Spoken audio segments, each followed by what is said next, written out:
Pra, thot, si që dim, apo si që kemi na përmendur, se gjaku i istihadas, apo i gruas që ka gjakderdhje jashta ciklit dhe jashta lehonis, nuk bën që të ketë ndonjë ndales prej tipit të ndalesave të atyre grave që kishin hajd, domethënë menstruacion, apo lehoni. Ne i përmendëm se disa gjëra ata gratë të cilat kanë hajd, domethënë kanë menstruacione, apo lehoni, është në atë kohë, ajo e ka të ndaluar për shembull të falë namaz, të prek Kuranin, edhe të ngjashme disa gjëra tjera. E tash këtu e përmendën se gjaku i mustahadas, i gruas që ka gjakderdhje jashta ciklit dhe jashta lehonis, nuk bën që të ndalohen ato gjëra që i ndalohen asaj që është në lehoni dhe në ciklin mujor. Por, kjo grua, në më thënë që ka istihada, dispozite e kësaj është e një lloj sikur ndonjë person i cili ka gjakderdhje nga hunda, edhe vazhdimisht ka gjakderdhje, nuk i ndërpritet. Ose një lloj sikur ai person që nuk i ndalet urina, vazhdimisht rrjedh nga pak. Ju keni ndëgjuar ndoshta, ka persona të tillë, sidomos prej kësaj smundje vuajnë më tepër ata persona të cilët nuk kanë kujdes sa duhet gjatë kryerjes së nevojës së vogël, për shembull e kryen nevojën në kam dhe nuk ulet, ashtu e ka bërë tradit, ndërsa me parimet islame mirë është që njeriu edhe gjatë kryerjes së nevojës së vogël të ulet, të pastrohet mirë dhe pastaj të çohet. A kështu në shpejtësi në kam është e problem. Pastaj ju e keni dëgjuar edhe hadithin e pejgamberit sallallahu alaihi wasallam, ku thot se shumica e dënimit të varrit është një prej atyre çka është nuk pruhet, nuk është i kujdesshëm prej urinës, gjatë kryerjes së urinës, prej atyre stërprikmeve me urinë. Prandaj, ndoshta dikujt për shembull i shkon ndërmend thot se valla shumë rënd ndoshta unë të ulem. Njeriu nëse e bën tradit, do ta shohësh se me të vërtet do t'jese shumë zor që mos e bësh një gjë të tillë. Për në kom ta kryesh nevojën do t'jese zor atëherë. Prandaj është e rënd një javë apo një 10 ditë, nëse mundohesh ta bësh të zakonshme një gjë të tillë, domethënë ulesh, do ta shohësh se do t'jese e kundërta zort. Pra, kjo grua e cila është me këtë lloj të gjakderdhjes, mustahada, është një lloj sikur to uzërlit tjerë, që kanë uzër, domethënë që kanë arsye të falen ashtu me atë gjakderdhje, apo me atë urinë, për shembull, urina rrjedh, ai ka të drejtë ta falë namazin, apo ta prekje Kuranin, edhe kështu me radhë. Ose një lloj është sikur me atë person i cili ka me medicinë, nuk e di si i thonë, po me siguri ka domethënë term special, vazhdimisht gaznat i dalen, edhe nuk mund t'i mba. Pra dhe ky person është uzërli. Po ashtu uzërlian edhe personat të cilët kanë ndonjë varë, edhe ajo vara vazhdimisht rrjedh. Pa marrë parasysh, domethënë, a gjak rrjedh apo qelp rrjedh. Gjithë këto që i përmendëm, nëse dikush për shembull i ka këto, ai obligohet apo kërkohet prej tij që të mundohet t'i ndaloj këto gjëra gjatë namazit. T'i ndaloj me bie fjala me mbushje ose me ndonjë lidhëse. Që do të thotë, nëse me mbushje vendon për shembull taj vendi e mbushën me diçka, ndërpritet gjaku, normal me gjëra speciale, edhe ndalet gjaku, obligohet ta bëjë një gjë të tillë. Me kusht kur nuk obligohet nëse dëmtohet në shëndet. Atëherë nuk i kërkohet. Por nëse nuk ka ndonjë pasojë në shëndet, nuk i sjell ndonjë dëm, atëherë nuk obligohet. Atëherë domethënë obligohet faktikisht domethënë ta mbush atë vendin me diçka apo ta lidh me diçka me ndonjë lidhëse.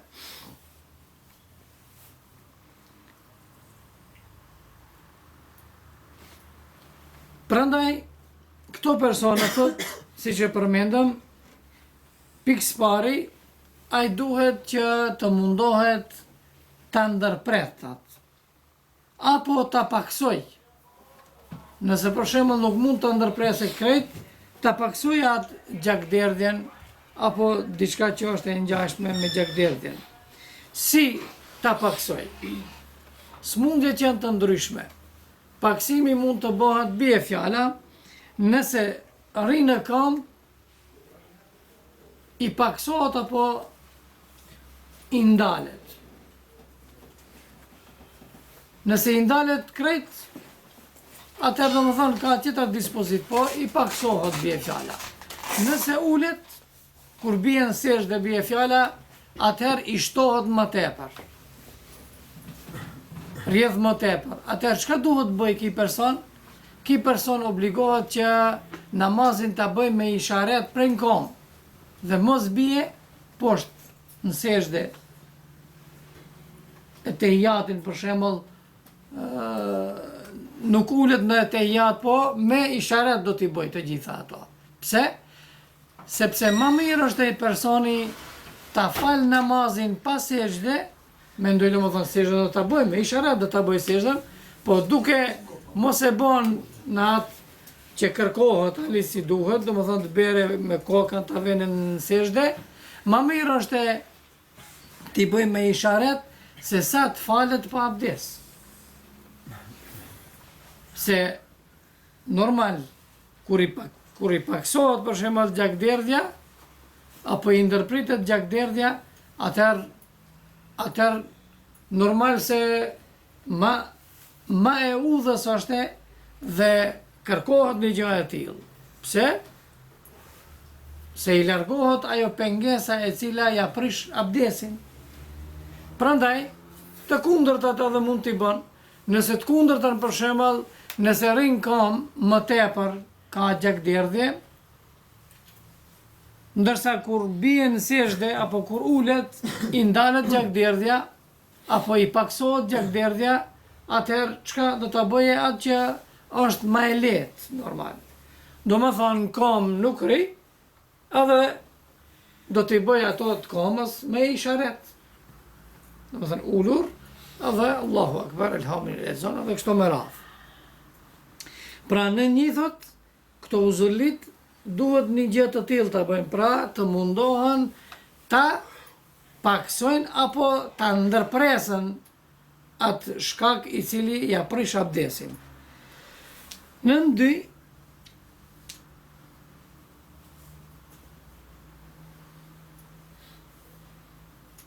Nëse për shembull i ndërpritet, thot, ajo gjakderdhja, apo e ngjashme me gjakderdhjen që ja prish abdesin, nëse i ndërpritet, atëherë ky person ma nuk është e uzërli. Nuk i ka dispozitat e uzërlisë, sepse uzërliu i ka dispozitat të veçanta. Një prej ative dispozitave është e çka? Ai duhet të merr abdes kur thret, kur hyn në koha e namazit. Dhe me atë abdes pa marrë parasysh se ka gjakderdhje, apo se rrjedh qelbi për shembull prej trupit, apo e ngjashme me të, pa marrë parasysh, ati nuk i prishet abdesi dhe ka të drejt të falë namaze të ndryshme, edhe kazaja, edhe nafile, edhe krejt ka drejt të fale ato, edhe të preki musafin, edhe gjëra tjera, deri kur thirrën apo kur hin ezani i kohës tjetër, kur hin koha tjetër, deri atëherë, nëse nuk e prish abdesin me diçka tjetër, do të thotë se nëse e prish abdesin me diçka tjetër, i prishet abdesi. A u kupton? Uzërlis. Nëse për shembull me diçka tjetër i prishet, e keni parasysh tash, pa marrë parasysh çka është e diçka e tjetër, bie fjala uzrin e ka, arsyeën e ka prej kësaj varre. Ai çka bën? I del ndonjë gaz prej trupit të tij, atëherë çka ka drejt falet ashtu jo. Duhet përsërit merr abdes, edhe i konsiderohet atëherë, domethënë ajo abdesi.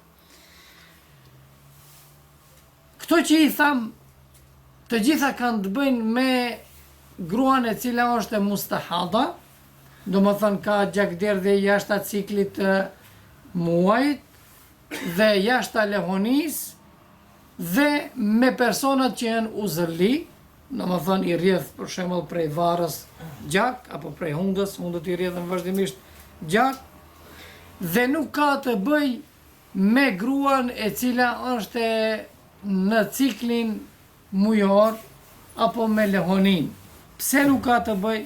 Sepse lehonia, nëse për shembull mundohet në kohën e ciklin mujor, nëse mundohet ta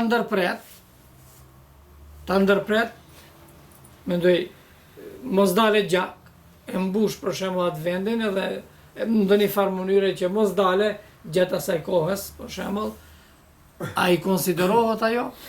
A ka të drejt falet? Me cikël? S'ka të drejt. Domethënë flasëm për kohë, për atë që është e jashtë atë ciklit. Se gruaja e cila është me ciklin mujor apo me lehoni, ajo nuk ka të drejt falet. Pa marrë parasysh, a ka apo nuk ka. Si tham atëherë, nëse rrjedh gjaku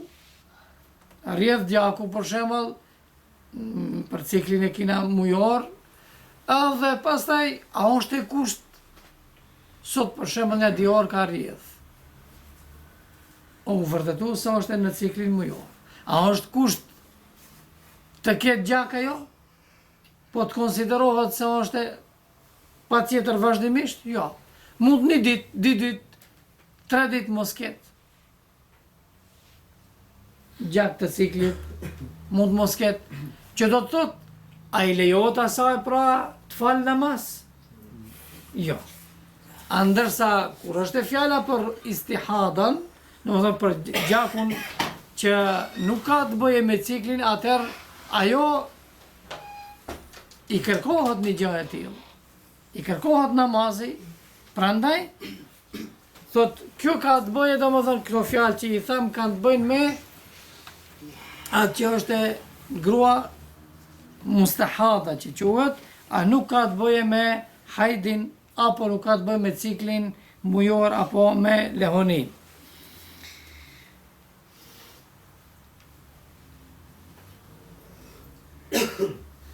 Ka përjashtim, thot, dhe nuk kërkohet për gruas që ajo ta paksoj apo ta ndërpret në ndonjë farë mënyre gjakun e saj, flasëm pra për ko, flasëm për mustahadan, jashtë ciklit dhe jashtë lehonis, kur nuk ka të drejt ka përjashtim, nuk ka të drejt ta bëjnë një gjë të tillë, nuk ka të drejt për dy arsye, në dy raste.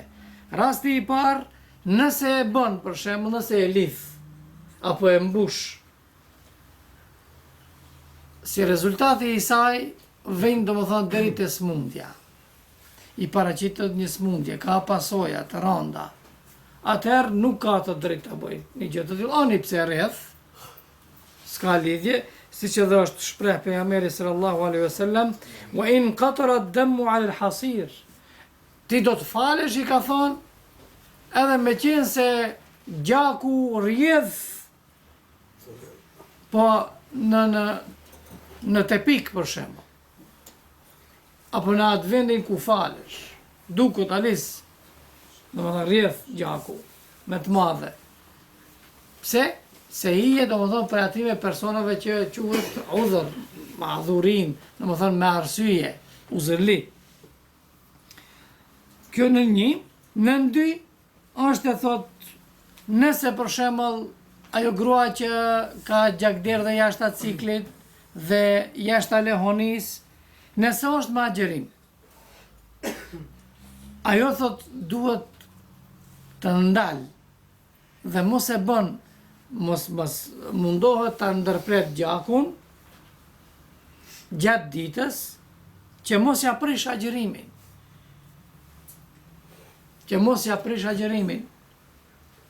Keni parasysh, se nëse dikun për shembull e ndal, ajo mund del dikun tjetër. Edhe prandaj për shembull ajo duhet, gjatë nëse është për shembull me agjerim, thot duhet të ndalohet nga një gjë e tillë.